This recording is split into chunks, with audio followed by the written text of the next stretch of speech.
to Unravel with Natly Denise.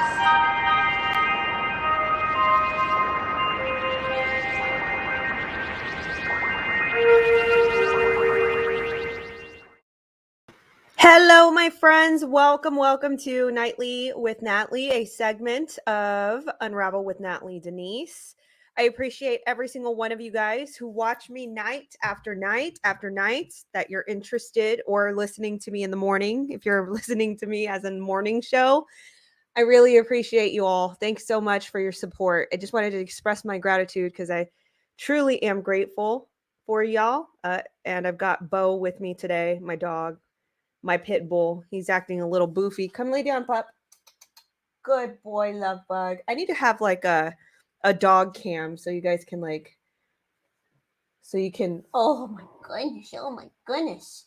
So you can gush over my cute little velvet hippo. He's the sweetest.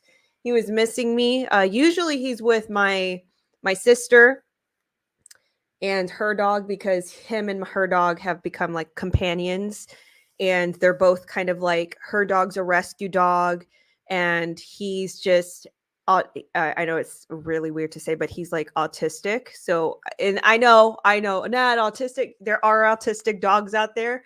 He truly is an autistic little dog. So he kind of needs like that comfort constantly, and his sensory issues and all that. So her dog is like a great companion because she's also ridden with anxiety, and he eases her anxiety. So my dog is always with her dog. And so if she has both of them or I have both of them, but today he was missing me. So I just took him, and we're going to have a nice little movie night. So anyway, let's go ahead and get started. Let's get started with the news. I interviewed Anthony Trimino today, who is running to be the governor of California. So for those of you that are listening to me in California, definitely want to tune into that. It'll be on my main channel. I'm going to put it out on Friday. And I'm also going to put it on audio podcast. He keeps he can't get comfortable. So we're just kind of keeping an eye on him. Let's see. Alyssa says, so dogs can have autism. Why ain't more dogs autistic? We got more autism in humans than dogs. Lord help us. I know, right? I think it's actually like a rarity, but there is like, if you Google it, it'll show you like there is, and I didn't believe it. I thought my dog was just weird and like always anxious, but he has like weird like sensory issues. It's weird. But anyway. So yeah, Kim says she's from San Diego. So Kim, you want to listen to that it'll be published on my main channel on Friday. All right, so let's go ahead and get started.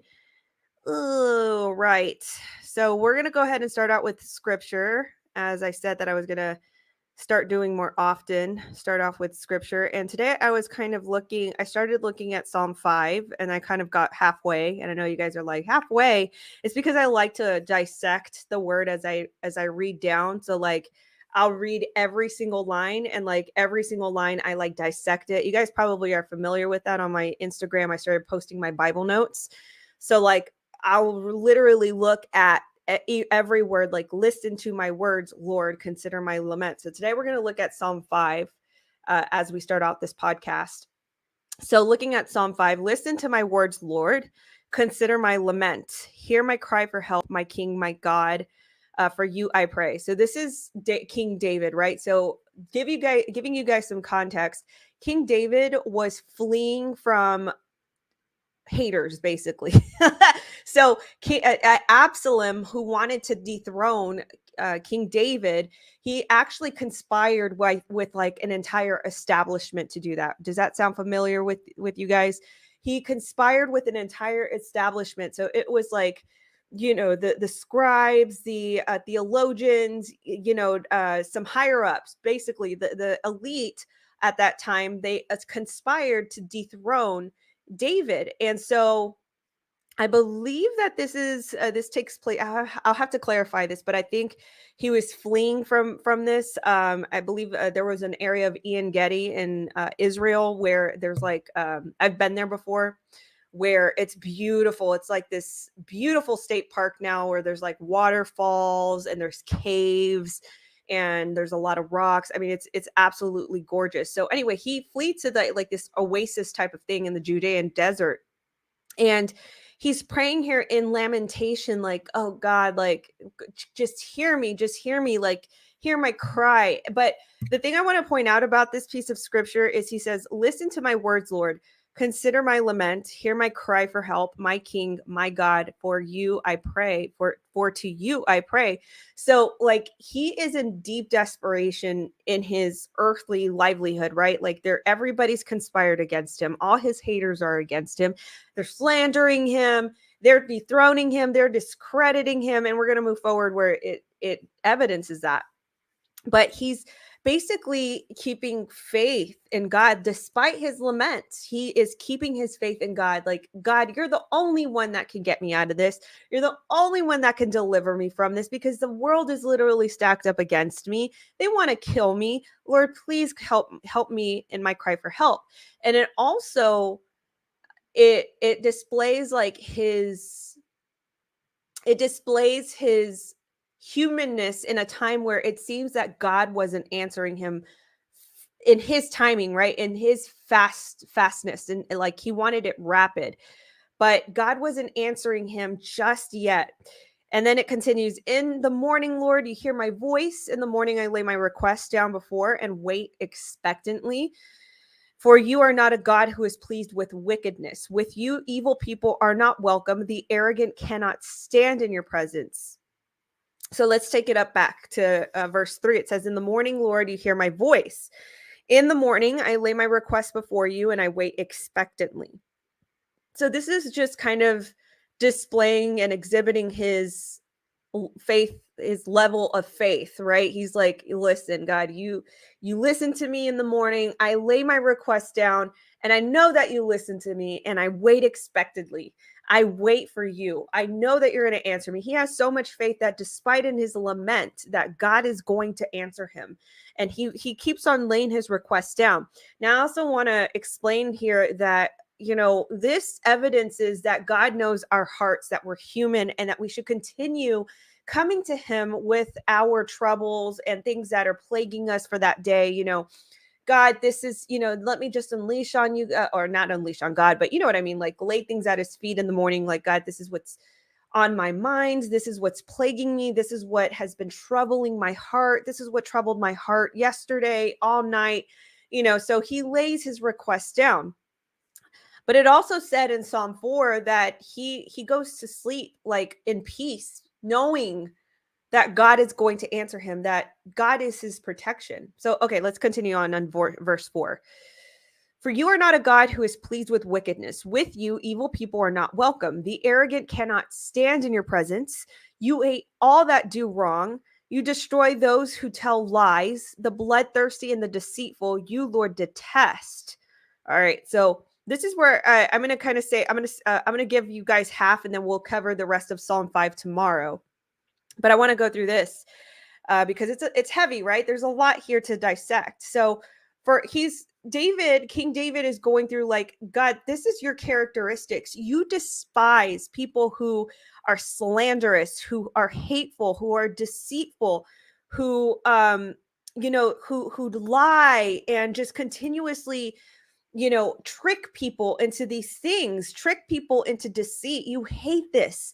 I know that this is of your character. I know that you hate chaos. I know that you hate the elite that portray themselves and leverage their positions as the elite. And again, I'll remind you that this was an entire establishment that came against a righteous person. King David was righteous in God's eyes. They came up against him and they fraudulently dethroned him off of his rightful place as king. I mean, who is that? Like, who is that speaking to right now? You know what I mean? Like, it's so crazy that this is an ancient text and this is the very thing that we're going through right now, right? God, you hate this. You hate that people are slanderous, that they are so hateful, that they will use cheating, they will use lies, and they will use their power to dethrone and do something so wicked. You hate this. I know that you do. So this is just kind of reminding us that this is God's character. He hates this, absolutely detests it. And he's saying here, with you, God, evil people are not welcome. The arrogant cannot stand in your presence. And how many times have we experienced that in our own lives, that the arrogant, they can't stand the things of God, right? Even though people will portray scripture and they'll play off of scripture off of their basis for hate, they really can't stand the true testament and the true nature of God. God is the nature of judgment. He is the nature of love. He's all these things. He's sovereign. He's omnipresent, omnipotent, and omnipotent. He is all of these things all at once. He's the judge. He's the wrath, everything. He's all of these things, including love. So people cannot stand the characteristics of God, right? So when you are really, truly professing the word and you're truly, truly dissecting it this way, people can't stand it. They can't stand you because you're righteous, right? How many times have people slandered you, lied on you? How many times have people plain old just wickedly slayed you out of just bad conscience, and they knew that they were doing it? They cannot stand you because you're righteous, right? So this is what he's saying here. The arrogant cannot stand in your presence. You hate all who do wrong. You destroy those who tell lies, right? And what are we finding out today? Like, even with our establishment, right? We see this play out, like, even without, listen, Trump is like, listen, I'm just going to say this. I know people have turned their ways against Trump and all these things. I'm just going to say this, but here's the thing. People have told lies about this dude, right? Like, because I'm just putting it in equivalence to how our time is, right? You hate all that do wrongs. You destroy those who tell lies. So this current establishment, this regime that we have that have installed themselves in their place, they consistently lie and gaslight our society and gaslight our culture, not just in the United States. We've got Castro up in Canada. I call him Castro because we all know why. Castro ending with the EAU. Castro, all these world leaders who are, globalists and want to see the same thing happen, that all they do is lie and tell nothing but deceitfulness. But what happens? We go through these things every night, where we're seeing new stories on Hunter Biden, on his ties with China, on these things with Burisma, on these things with, selling people out. We've seen that General McKenzie had sold us out to China. We see all these people lie and gaslight our society as we see it today. And he says here, you destroy those who tell lies. And so let that be some hope for you, that, God detests everything. The bloodthirsty and the deceitful, you, Lord, detest. He detests it. This should give us a lot of hope. And if we stand on these types of words, this is why I really stand on the Bible's words, because it's like, if you know that this is a living, breathing word, and if you stand on the things that we see right in front of us, these words right here, if we stand on them and we present them to God, look, God, it says in your word that you detest this. You detest people who do this. You detest establishments who do this. Exactly how they did to King David is the exact same thing that they did to our current day establishment. Well, there was somebody who seemed to be righteous, who seemed to be doing all the things right, and they lied on him. They deceive us. They cheated us, and all these things. And you know what? You can have your argument that, oh, well, he's in on it too, and blah blah blah. I beg to differ. All because of everything that I just consistently stay on top of with the news stories. They, at the end of the day, lie, gaslight, and deceive us, right? And at the end of the day, I stand on this with hope that all of this is going to be destroyed, because it says in his word. So with that, I'm going to leave the rest for tomorrow. We'll go through part 2 of Psalm 5.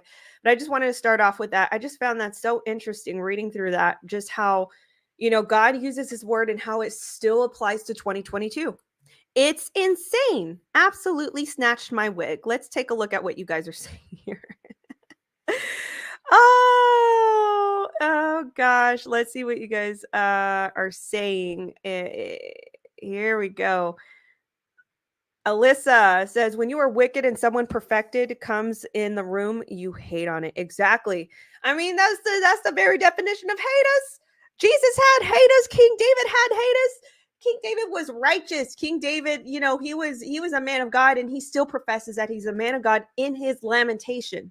You know what I mean? He's still professing that God is good no matter what. Even though I'm going through the situation right now, God, that the whole establishment is after my throne that you gifted me, God, I still have faith that you have a plan on top of this. Exactly. It magnifies your iniquity. Let's see. I have gotten pretty good at detecting gaslighting. Good PH Joy. Good. We all need to get good at detecting gaslighting. People who say God is punishing us are wrong. It isn't punishment, but God collects evidence and he holds a holy court. That's exactly right. That's exactly right. Alyssa is so on point with that, because guess what? God not only allows this for your heart to be tested through this. That's why I got this tattoo. Proverbs 17:3, where it says, the crucible for silver and the furnace for gold, but the Lord tests the heart. That's why I got it tattooed on here, because I wanted to be a conversation starter. I got this tattoo for the glory of God, that I can explain to them that, perseverance through these hard trials that are so heated up, furnace for gold, crucible for silver, furnace for gold. These are heated up scenarios for you to go through refinement. You're refining these precious metals the same way that these precious metals go through this process, this arduous process, is the way that God refines our heart. God, I am preaching today, and I didn't even think I was going to do that. But anyway, God's just speaking through me, I guess. But God test our heart through these hard trials, the hard trials of this, hard trials of that. And he sees who is going to persevere through this, who's going to blame God, or who's going to persevere and build their character through this. Because at the end of the day, God is good and he has good plans for us, despite what we see right here, right? It says in his word, it says that in Romans. So if you persevere and you let this refine you, let it refine you. It's like building muscles. When you go to the gym, you go through all of this hard process of lifting weights and getting sore and hurting and aching, but you go back and you lift weights and lift weights and lift weights. It's such a cliche example, but that's exactly how the Spirit works. You go through the hard processes and you but depend on God on what to do next. God, this is hard, but you're walking me through it. God, this is hard, but you're standing right next to me through it. God, this relationship or whatever is hard, but you're walking me through the process. God, this family situation is hard, but you're walking with me through it. He's not going to take it away. He's going to find a way through those problems. And that's where you persevere. That's why it says in James, blessed are those that persevere, that build persevere, or it builds character. Basically, I should get that memorized, but James, in the book of James, he talks about this. James is Jesus's brother, right? And he's like, listen, you're blessed being persevered through your hard situations because you're building your character. Sometimes people go through these hard situations, and they have to go through it. Some people give up. Some people take the shortcut out. Some people cheat their way out of it. But it's good to go through these hard situations with the Father, because he will find a way for you through it, because he knows what you're going through at the time you're going through it, right? So blessed are those that are persecuted. Exactly. So anyway, exercise, just exercise your word, guys. And I'm going to continue doing this. Tomorrow we'll go through part 2 of Psalm 5. I just really love, this is an exercise that, I yelled at myself, because I'm like, okay, I need to get strong in the word too. I can't just profess that I'm a Christian and not get super, super strong in this. I've got to look at this and dissect the words every single day. And I started in the morning, I want to actually start doing this first thing in the morning, although sometimes things get in the way, exercise, you know what I mean? But this one, I want this to be one of the first activities that I do of my day. So I encourage you guys to do the same, whether it's with Psalms or Proverbs, whatever. Just start out because, I'm telling you, like this all built my spirit. I'm like, oh, King David, Jesus. Oh, King David is like, not that I'm not saying I'm a queen or nothing like that, but the things that he's going through is pretty much like a scenario that I walk through with slander and false campaigns and defamation and mischaracterization of my character when I haven't done anything wrong like that, in my life. I'm a sinner, but I've never done anything to an extremity as the way that they portrayed me. And I'm talking about a certain faction of the internet, but I hear this loud and clear. I'm like, Lord, you know what's going on. You know what I'm going through. And, I just got to leave it up to your hands. I'm not going to retaliate. I'm literally going to turn the other cheek, let them slap that one as well, and let you have your wrath on them because at the end of the day, his way and his vengeance is perfect, as we'll see later in Psalms. All right, continued on. Let's go ahead and jump into the news. Oh man, I had a word for you guys. Cheese and crackers. I loved it. Okay, let's get into the news. So you guys see this article, right? Look at this article by NPR. This is hilarious. It says, which skin color emoji should you use? The answer can be more complex than you think. Guys, literally NPR is forming an entire argument on which emoji color you should be using. My goodness, where are we at in 2022? Listen. I actually saw this in a tweet where it said, academics argue. I was like, wait, hold on. First of all, academics argue. There's a whole academia surrounded around the color of your emoji. This is how deep it is for these people. Listen, Heath Rosella identifies as 3/4 white and 1/4 Filipino. When texting, he uses the yellow emoji instead of a skin tone option because he feels it doesn't represent any specific ethnicity or color.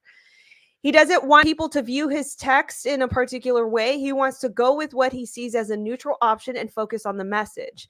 I present the very pale, very light-skinned, blah, blah, blah, blah, blah, blah, blah, blah, blah, blah. And they're going through the entire history of the emoji. Oh, they go through the entire history of the emoji. Jennifer Epperson, it says right here, from Houston. What up, Houston? Identifies as Black and said that she changed her approach and depending on who she was talking to. My goodness. I use the default emoji, the yellow toned one for professional settings. And then I use the dark brown emoji for friends and family, she said. I just don't have the emotional capacity to impact race relations in the professional setting. My goodness. Pray for these people because I don't understand why it's that deep. You know what I mean? Like I use the olive tone one because I'm olive tone. It's not that deep. Is the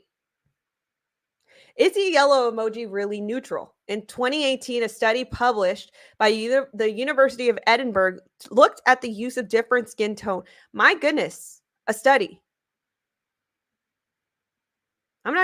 Listen, there's like PhD people, all these like professors and everything like deliberating on emoji. Like, how about we why is this,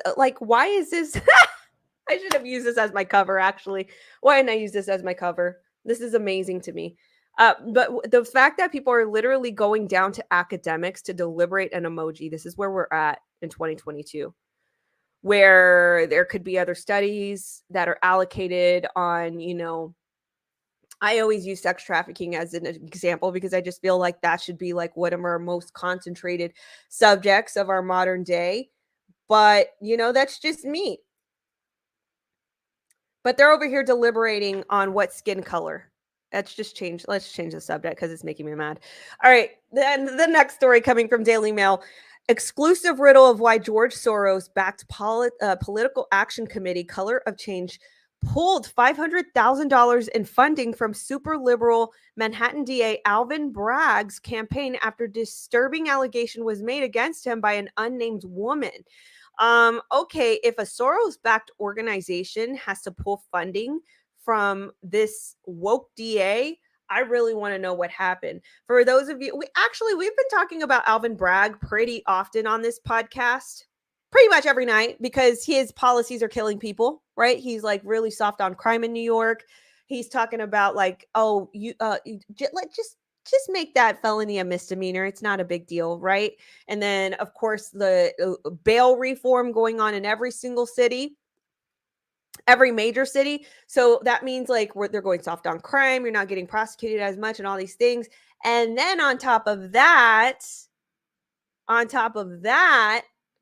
these reoffenders, these criminal activity people get to get back on our streets. That's amazing. Disturbing allegation against Manhattan District Attorney Alvin Bragg during the primary led at George Soros-backed political action committee, Color of Change, to pull $500,000 in funding from his campaign last spring. Color of Change Political Action Committee ceased our independent expenditure, Let me turn on the AC because it's a little hot in here. Color of Change PAC, the political action committee of the nation's largest online racial group, received $1 million in May from a billionaire philanthropist, George Soros, to support Bragg's progressive candidacy for district attorney, one of the biggest and most important races in the country. But following the allegation, the group pulled back on the $1 million donation by half. What's the allegation? For too long, New Yorkers have lived under two systems of justice. Rashad Robinson, a spokesperson of Color of Change, declared in the press release in May, one system protects privileges, powerful. Okay, you guys know the whole spiel on privilege. Alvin Bragg has the experience to run his critical office and commitment. So they were once backing him. Now, there is a wrench that was thrown in it, and a woman shared her allegation. So they once backed him. Oh, this is the right DA for us. He's going to fight for us in a system that is just so backed by, all these people who just want to see us fail and blah, blah, blah. But the woman shared her allegation via text message, according to a source inside Color of Change. Color of Change PAC responded to her initial message, but did not receive any further communications and had no basis to evaluate the credibility of her allegation. Word of the allegation, however, spread among the volunteers who discussed it in private group chats. What's the allegation? Let me go back to the original. Hold on.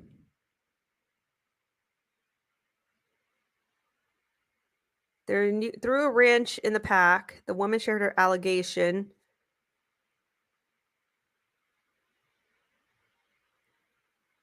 So the suggestion that I did something disturbing is patently false. So what is the allegation? Just get to the point. A source familiar with the allegation told Daily Mail that he finds it hard to believe that the Political Action Committee would cut funding to Bragg without vetting the allegation at least a little bit.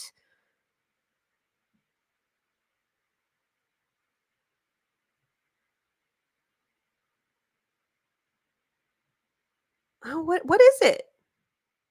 There's no allegation mentioned. I think they made a really ugly decision, semi-absolved themselves in dropping him. So it's a disturbing allegation, but they won't say what it is. I apologize, guys. This plagues my curiosity. Listen. What did he do that was disturbing? It must be pretty bad if series of all people pulled funding. They're all going down. It must be horrific to even say it in public. So they didn't even name the allegation in this article. Why would you write an article on this? This makes me mad. Sorry. What did he do? Hug President Trump? Meanwhile, Republicans still back Matt Gaetz. You wonder why you never heard of her again, knowing how much funding he's getting from the enabler of people who allowed cities to be burned to the ground. They didn't even name the allegation, but apparently it was so bad and disturbing that they pulled funding from Alvin Bragg, the DA of Manhattan. That was such a bummer. I apologize, guys. Even I'm bummed out about that. They didn't even name the allegation, but it's supposed to be disturbing. I don't know. We could only speculate, and I don't want to do that. All right. Dave Chappelle. He is threatening an Ohio town because he funded apparently millions of dollars in a community. I guess I'm just going to speculate here that he's probably propagating that they're gentrifying a particular neighborhood and they want them to stop building this project. And if not, he's going to pull funding. So he's threatening to pull his $39 million housing development for wealthy interlopers. He says, I'm not bluffing. Dave Chappelle has voiced his strong opposition to a new housing development in the small Ohio town he lives, threatening to pull millions of his investments in the area if the project moves forward. "You look like clowns. I'm not bluffing," a visibly emotional Chappelle told the Yellow Springs Village Council at a town meeting on Monday night. "I will take it all off the table." The comedian also told the meeting, "I don't know why the council would be afraid of litigation from a $24 million a year company when it's a $64 million a year company. I cannot believe you would make me audition for you." The issue is significant. A new $39 million housing development that was divided in the village of 3,700, which was about 20 miles from Dayton. Chappelle, who is worth $50 million, lived in the outskirts of Yellow Springs on a 39-acre farm in a 3-bedroom home, which he bought for $690,000 in 2015. The new development could potentially reach the border of Chappelle's property, according to zoning plans. Oh, okay, so I was wrong. For whatever reason, I thought that he was going to yell at them but he's actually yelling because he's like, it's going to touch my property. Not because it's going to make any significant difference in anything. Chappelle has plans to convert an old fire station into a restaurant called Firehouse Eatery, a comedy club called Live from YS. He bought both properties for a combined $1.1 million in 2020. Here's some audio from his rant.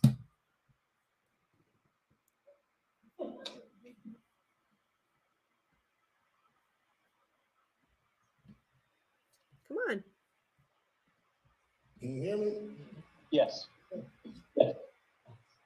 Hi, I'm Dave Chappelle.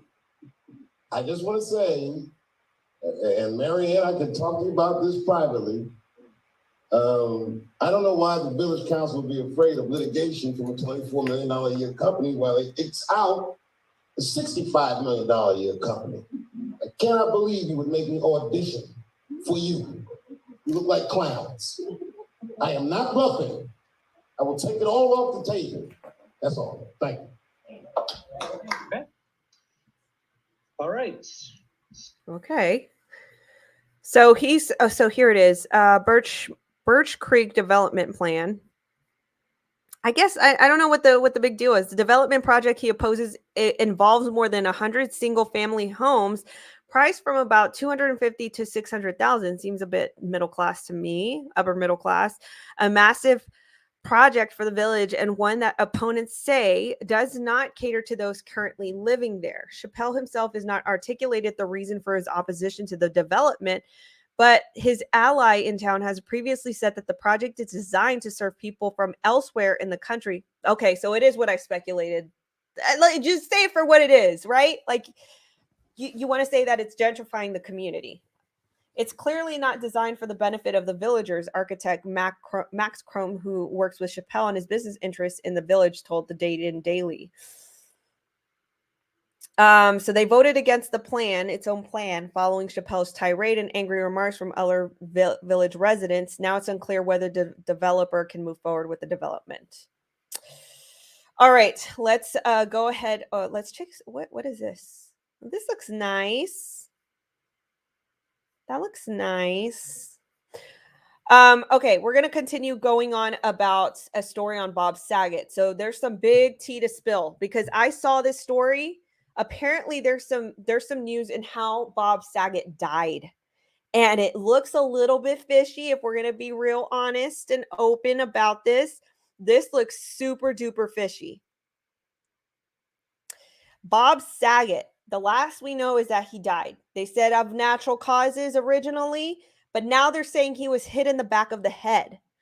Bob Saget died of brain bleed, fell asleep after hitting head. But the thing is, he fell asleep and there's a bruise in the back of his head as if somebody hit him. Bob Saget's cause of death, and this is coming from page6.com, has been revealed. The late Full House star died after an unspecified trauma to his head. His family confirmed to Page 6 in a statement Wednesday evening. In the weeks since Bob's passing, we've been overwhelmed with the incredible outpouring of love from Bob's fans, which has been a great comfort to us and which have been eternally grateful, they wrote.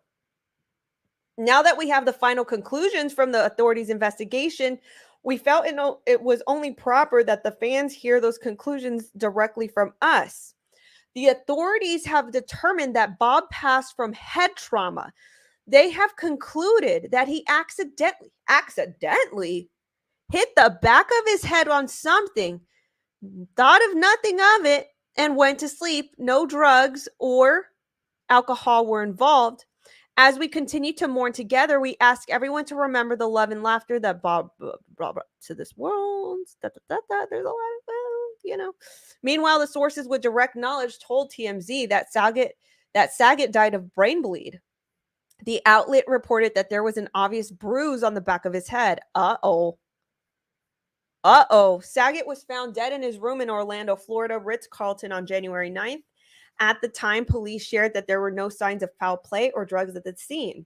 Shortly after the news broke, Saget's family also confirmed that his sudden death was heartbreaking, in a heartbreaking statement. Though we asked for privacy at this time, we invite you to join us in remembering Bob Saget. Continued on.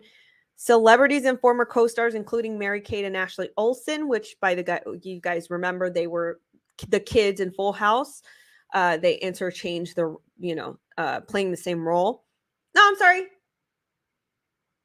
Was it just one? It was just one role, right? Yeah, it was just one role. Expressed their shock and heartbreak about the news shortly thereafter. Bob was most loving, compassionate, continued on. We are thinking of his daughter's wife and all these things. And then they just kind of go on in the reminiscence of Bob Saget. But the tea is really, what's really going on here?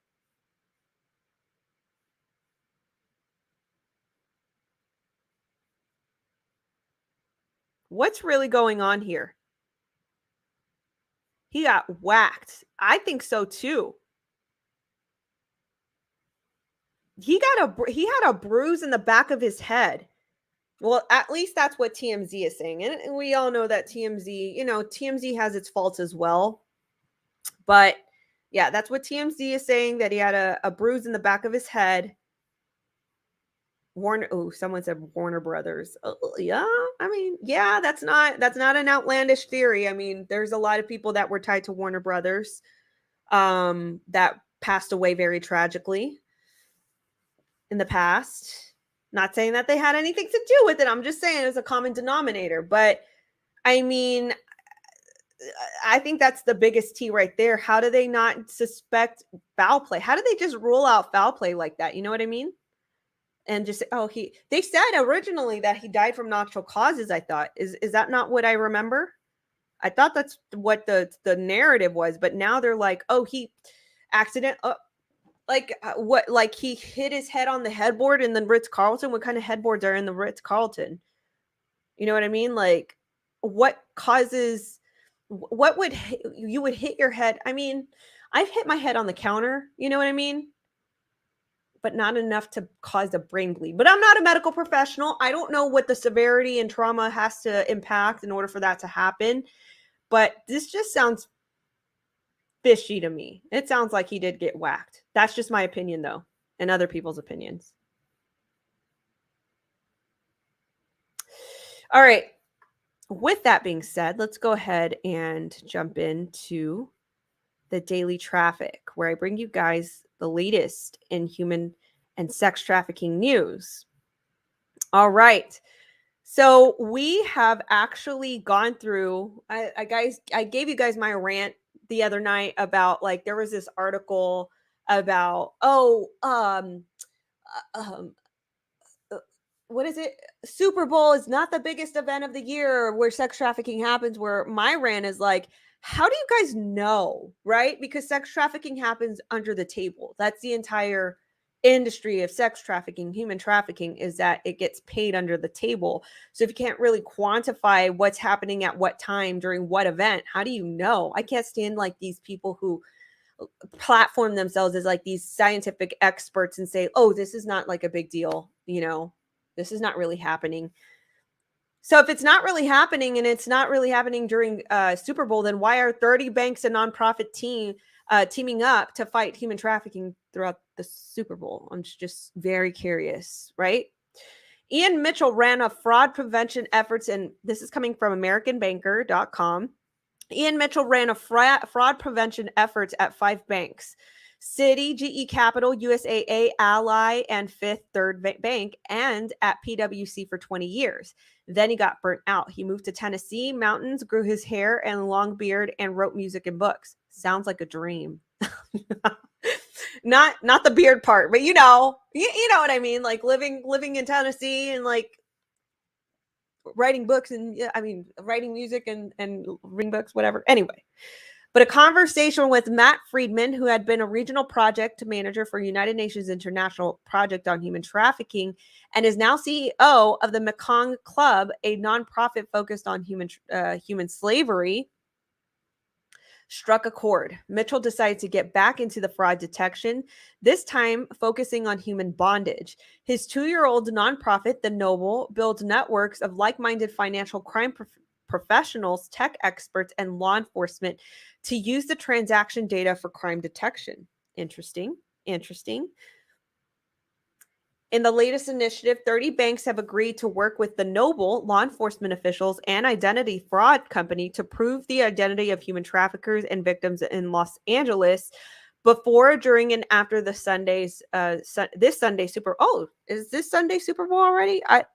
I'm telling you, I'm so outside of sports, football, anything like mainstream. I'm just so oblivious to it. I don't even know what's going on. But they're teaming up to, detect this at Super Bowl.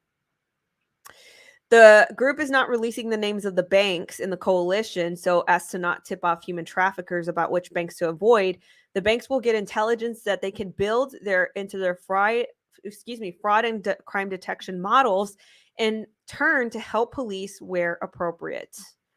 And that's where the art, I guess, because I don't pay for this I don't pay for this outlet. They're like, that's all you get to read. That's all you're going to read, Nat. Okay, but we know enough, right? But that's actually excellent if that's what they're doing to put their heads together in all of their profession. And I argue that this is what needs to happen in order to combat this entire economy of human and sex trafficking. We really need to create an economy combating and remediating it. That's how we end it. Right. And that's the whole purpose of Counter Trafficking Alliance. What I started, a couple months back is, we first of all, what we're working on right now is a big project, and I'm not going to disclose what it is yet. But, firstly, we have to understand the industry. Where is it helping? Where is it not helping? And again, I'm not going to go into specifics just yet because we're currently researching this. But with that being said, we have to understand the industry, where it exists, where are some really helpful parts, or what are some not helpful parts. And then we put our heads together to find out, okay, what can you do? Are you a carpenter? Are you a business analyst, data analyst? Are you a cook, a nutritionist, or a nurse, whatever, right? We have to then put our heads together to then remediate the economy of this dark industry. And I love to see that that's what they're doing. And actually, I'd be interested to interview this guy, Ian Mitchell, and just kind of pick his brain about this. I'm gonna make a note of that. I would love to know more about how they do this. But I love that. I do love seeing the collaboration happen like that to combat the industry. All right, moving on. Coming from newspress.com, investigators say human trafficking across U.S. borders result in murders and other atrocities. Now, this is something that we've all known, right? Like, this is nothing new to us. It kind of goes into specificity about how that happens. We all know that the open borders, it is a problem. It is 100% a problem. It is a national security breach. It is, allowing bad actors come into our sectors, our jurisdictions, all these things. There are offenders coming over, there are terrorists coming over. I mean, there's so many things. But this more so talks about the journey of coming here. And the first part really talks about this. Now they do say, oh, Biden, is coming up with this plan to combat the problem. And I beg to differ. I really beg to differ. I really don't see that happening. I actually talked to somebody that's on the council of survivor leaders. Basically, they are survivors that come out of trafficking, and they basically advise, legislature of how to combat the trafficking. I know for a fact that they didn't even listen to these survivors. This administration didn't even listen to them. So I beg to differ. I really, really highly doubt that this administration is doing anything to combat this problem. In fact, I think they're aiding and abetting it, but that's just my opinion. It says last June, the U.S. Department of Justice launched a joint task force involving multiple federal agencies to combat the trafficking of people illegally to the U.S. from Guatemala, El Salvador, and Honduras and Mexico. No, they're not. I've been at the border. No, they're not. An investigation involving agents from the U.S. Immigration and Custom Enforcement, Homeland Security Investigations, ICE HSI unit, working in Guatemalan National Police and Guatemala's prosecutor for illicit migrant trafficking, recently led to the arrest of 10 Guatemalan nationals. They were connected to the murders of 19 foreign nationals in human smuggling. And I'll kind of go into some specifics with that because you're probably wondering. An event that occurred in Tamaulipas, Mexico in January of 2021, 16 of those killed were Guatemalan nationals. They say this is a joint transnational operation targeting a major human smuggling organization, shows the importance of both governments collaborating to apprehend the individuals responsible and hold them accountable for transporting these non-citizens en route to the United States, which has ultimately led to their deaths. HSI acting regional attaché for Northern Triangle, Carlos Gamarra, said in a statement. So they kind of go through like, what's been apprehended, what's been seized, what's been seen. Again, I don't have to sound like a broken record. Basically, you guys know what gets trafficked here. You guys know both animate and inanimate, right? So it's human and objects, drugs, things of that nature. While such attention has been focused on the southern border, the northern border with Canada has many ways considered to be more wide open than the southern border is, with far fewer resources to patrol remote rural areas in between border checkpoints. Illegal immigrants often walk unhindered from Canada into the U.S., but brutal winter weather often makes their attempts unsuccessful. And just to give you guys an example of that, the other week we actually read through a story that there was a family in the northern border where they were trying to cross into the United States, and they were actually found frozen. So they froze to death. So this does happen in the northern border. Now, although it might be still as open, there's definitely a lot more activity that's happening down here. And I wouldn't necessarily say that it's not as open, right? Because we obviously have a porous border here in the southern border. There's only so many good BP that are out there that are actually able to do their job, because right now they're being treated like social workers, like data entry personnel, like Ubers. It's really sad. So, they're really stacked up against a lot, and they can't do the job that they actually signed up to do. So, with that being said, that's very, very sad. Oh, wow, you guys are rocking it with the comments.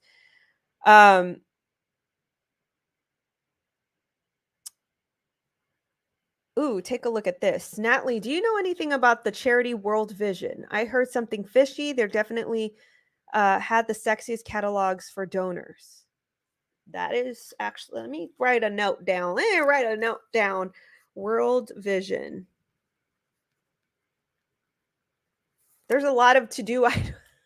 Listen, guys, actually, we need a lot more volunteers. Counter Trafficking Alliance, if one of my mods can post the link in the comments.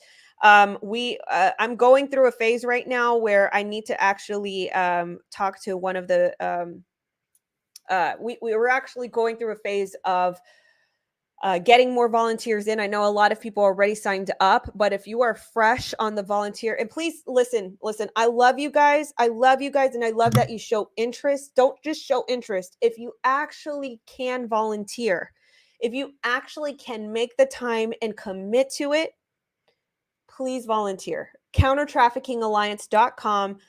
There's a list. We need researchers. That's hot on our plates right now. We need a lot of researchers in both sectors. We need, there's two types of ways you can volunteer with Counter-Trafficking Alliance. Either you can do the NDA part. NDA research is believe me, we're working on something really, really big with NDA research. If you don't feel comfortable signing an NDA, that is completely fine. Nobody's forcing you against your will. But the type of thing that we're going into, I can assure you, is very dark. Okay. So this is why you don't hear me spilling the beans, or, I'm not out here for clout talking about what we're doing or anything like that, because I'm actually looking to snatch wigs in the industry. And we're looking at some really dark things right now. So if you are interested, of course, you're going to go through a process where we're going to interview you for that high level research. But if you still want to, you still can devote time to do some sort of research, but you're not necessarily comfortable with signing an NDA, we still have some research work that needs a lot of help. 𝘏𝑗𝑟𝑡raffickingalliance.com. Please go sign up as a volunteer for research, for admin, as a writer. We need this help. There is so much on our plate to research, so much on our plate. We have it mapped out. We know what we need to touch, but it's the hands that touch this work. So if you can, and you can commit to it, don't just sign up. Don't just sign up knowing that I gotta go. And listen, this is not dogging anybody. I know realistically people have families, they have jobs, and they get real tied up. But if it is on your heart that this is your purpose, that you want to help out and you want to research, please, we're researching. Like, for instance, if we have more hands, we can get to things like this, where we research the charities in which this young lady just mentioned. It is absolutely atrocious how much we're stacked against. I know this is a little bit of a rant, but 𝘏𝑗𝑟𝑡raffickingalliance.com. If you can commit the time, if you can volunteer, and you have some basic research skills, we can use you. We absolutely need you. Two forms of research. There's the high level research, which requires an NDA, because again, the things we're researching are very dark and they cannot leak. And then there are also other ways that you can also validate other information. There's another form of research. So anyway, with that being said, and I'll mention this, we're eventually going to touch some work in researching some of these NGOs that are aiding and abetting trafficking, and that's further down the line, further down the line. But, right now we have a domestic problem, and we've got to do America first. We've got to do this first. We've got to do the domestic problem first. If we can't help our own people, we can't help other people. Right. So anyway, let me get back to the story right here. Sorry for my little rant, but we need more hands on deck. 19 foreign nationals in human trafficking. They were killed. And there's a lot of reasons why that this happens. I know that this is some gruesome detail that I'm going to go into, but sometimes, especially if they're female, like they get brutalized. And you guys know the R word. They get brutalized with the R word. They get disposed. Sometimes they plain out get dehydrated and can't make it. Sometimes the cartels just kill people off. There was an example, for instance, at the Texas border in the Rio Grande, where a cartel member broke the legs of a mother and then threw her baby off the raft, because they knew that, first of all, the mother had to go get the baby. And also because, Border Patrol was approaching them. But this is like one of the examples of the cartels being that brutal. They don't care. They got their dollar. They got their head price. They're done. They don't really care about your safety. If you can fend for yourself and you can come on, to the country yourself, you paid your head price, you can get on the boat, then cool. But if not, if you're slowing them down, or they see BP, or if it's not even things that you're called for and you're on this raft as an immigrant, they'll do something really foul to throw off BP. It happens. It really does. So there's a lot of various examples of how this happens en route.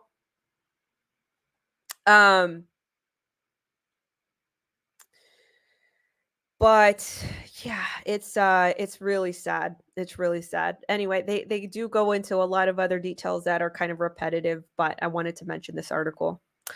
All right, moving on to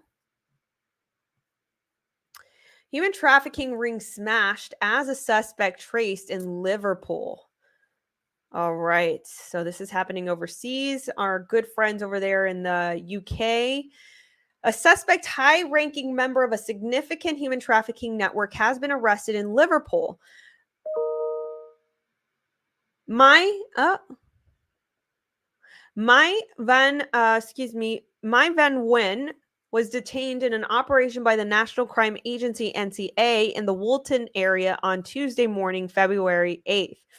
After being questioned by NCA investigators, Nguyen of Holloway Circus, Birmingham, was charged with conspiracy to assist unlawful immigration and money laundering and is due to appear in court today. A spokesman for the NCA, said that the arrest in the latest phase of investigation into the smuggling of mainly Vietnamese migrants into the UK in the backs of lorries in September and October of 2020. The investigation has already seen a number of others arrested and 2 men charged. 𝘱𝘬𝘬𝘪𝘁 of Handsworth, Birmingham, was arrested in September of 2021 and is due to stand trial in Birmingham Crown Court February 28th. Meanwhile, the Bolton taxi driver accused of working with the same network has also been charged with people smuggling offenses. Karzan Mohammed of Brandon Street, Dob Hill, will appear before Wigan magistrates today, charged with conspiring to assist unlawful immigration. He was arrested by NCA officers September of last year and charged when he answered bail last month. Paul Boniface, NCA branch operations manager, said this. This is the latest phase of the ongoing investigation into the activities of significant smuggling networks, bringing people illegally into the UK, then laundering the profits.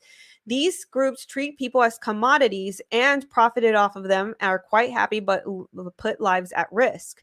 We are determined to do all we can to stop them. The NCA leads the law enforcement response in organized criminality involved in the trafficking and smuggling of people impacting upon the UK. The agency says currently has around 50 ongoing investigations into networks or individuals in the top tier of organized immigration crime or human trafficking. Very good to hear. Very good to hear. This is one of the few stories that I actually come across with, the UK area actually abolishing and investigating crimes such as that. So that's very great to hear. Love to see that there's investigation, collaboration to end it. With that being said, I've got a nice little pit bull who's ready to cuddle. So I gotta go tend to my doggy and give him the cuddles he deserves. So I hope you guys have a restful night, or if you're listening to me in the morning, I hope you guys have a great day.